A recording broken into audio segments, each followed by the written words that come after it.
This week's DIY project is a beautiful dice box made from some easy to get craft supplies and an old wooden cigar box. Now, I don't smoke cigars, but a friend gave me the sturdy box he had finished using, and this project was actually pretty quick to finish, and the end result looks great. I always wanted a custom dice box to incorporate into my D&D arsenal. This was a fun project that I am pretty proud of. Anyone can do this project, and it will give you a convenient way to store and transport your Dungeons and Dragons supplies. After I finished mine, I helped my son Tristan make his own dice tray out of one of his old puzzle boxes.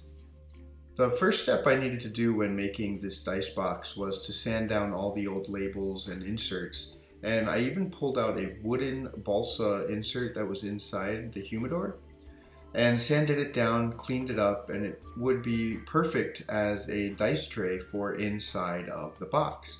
I sanded down the whole thing on the outside, got a nice wood tone, and patched up the inside. And once that was done, I was able to print up a map that I found by an artist who's really great, Mike Schley. And we did some Mod Podge and put it up on the top, Mod Podge underneath and on the surface to give it a nice sheen.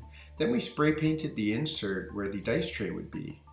Then we took some scrap paper, Mod Podged the inside, and stuck them back in, and the dice tray looked great with the leather looking scrapbook paper and Mod Podge combination. We decided to finish it with some tung oil. It just really brings out the wood grain that you see. A beautiful wooden box with a beautiful map by Mike Schley, a sepia-toned map of the Forgotten Realms in Faerun. I even put in some old DM tables that I had, and it works great. I tested it with Tristan and we had a great time. Now here he is to tell you about his dice box. So, Tristan, what were the steps we did to make your dice box? Well, first we sanded it, and then we put on some scrapbook paper as decoration, and I liked it because it looked somewhat like dark magic. What color did you choose? What color did you make it want to look like? Purple color. So why does purple make you think of dark magic?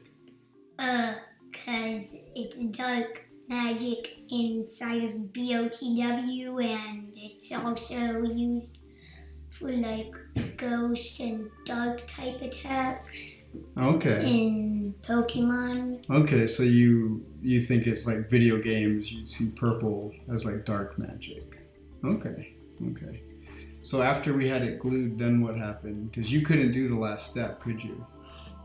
No. So what would you do? What did we do last? Last, you had to oil it. Yeah, so we did the oil. Yeah.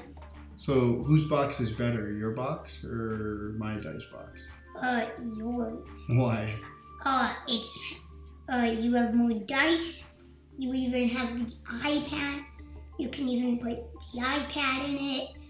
And it has a map painted on the back. Yeah, that's a pretty cool map, huh? And do you like playing with the new dice tray that you made? Yes. Yeah? Why?